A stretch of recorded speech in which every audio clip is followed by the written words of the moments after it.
TDP, Janasena, BJP కూటమికి నిర్దిష్టమైన ఉమ్మడి కార్యాచరణ లేదు, ఉమ్మడి ఎజెండా లేదు, ఉమ్మడి మేనిఫెస్టో లేదు.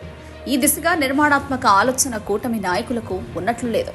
ముఖ్యమంత్రి వైఎస్ జగన్ ప్రభుత్వ వ్యతిరేకత మీద ఆధారపడి గెలుద్దామనే ఆలోచనలో మాత్రమే కూటమి ఉన్నట్లు అర్థమవుతోంది. టీడీపీ అధ్యక్షుడు నారా చంద్రబాబు నాయుడు, జనసేన అధ్యక్షుడు పవన్ కళ్యాణ్ బీజేపీని తమ కూటమిలోకి తెచ్చుకోవడానికి పడరాని పాటలు పడ్డారు. పొత్తు కుదిరింది గాని బీజేపీ అగ్రనాయకత్వం ఆంధ్రప్రదేశ్ ఎన్నికల పట్ల పెద్దగా ఆసక్తి కనబరుస్తున్నట్లు లేదు. బీజేపీ ఆంధ్రప్రదేశ్ అధ్యక్షురాలు దగ్గుపాటి పురంధేశ్వరికి పార్టీ నాయకులు పలువురు సహకరిస్తున్న సూచనలు కనిపించడం లేదు.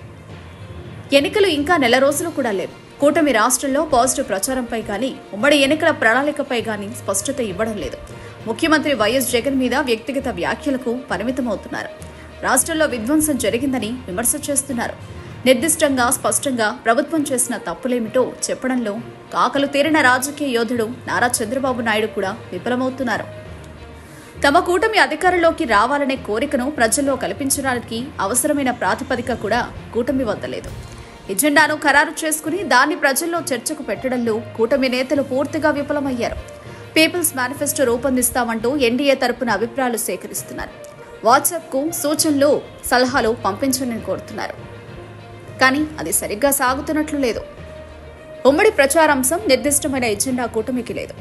ఉమ్మడి మేనిఫెస్టోను ఎప్పుడు ప్రకటిస్తారో తెలియదు. ప్రజల్లోకి దూసుకుని వెళ్లడానికి అవసరమైన పాజిటివ్ ఎజెండా లేకపోవడం పెద్ద వైఫల్యం.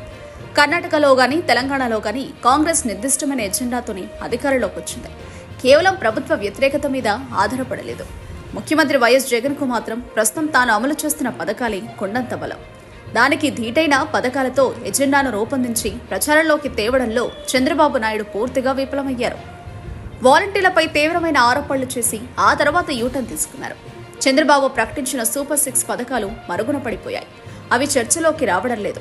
జగన్ అమలు చేసిన పథకాల కన్నా మెరుగైన పథకాలను ప్రకటించడంలో కూటమి నేతలు విఫలమయ్యారు. దానికి తోడు క్షేత్రస్థాయిలో, నియోజకవర్గాల స్థాయిలో పార్టీల మధ్య సమన్వయం లేదు. పలు నియోజకవర్గాల్లో ఆ పార్టీలు తీవ్రమైన వ్యతిరేకతను సొంత పార్టీ నుంచే ఎదుర్కొంటున్నాయి. నెగిటివ్ ప్రచారంపై మాత్రమే ఆధారపడి గెలుస్తామని చంద్రబాబు అనుకుంటే అది ఏమాత్రం ఫలితమివ్వదు.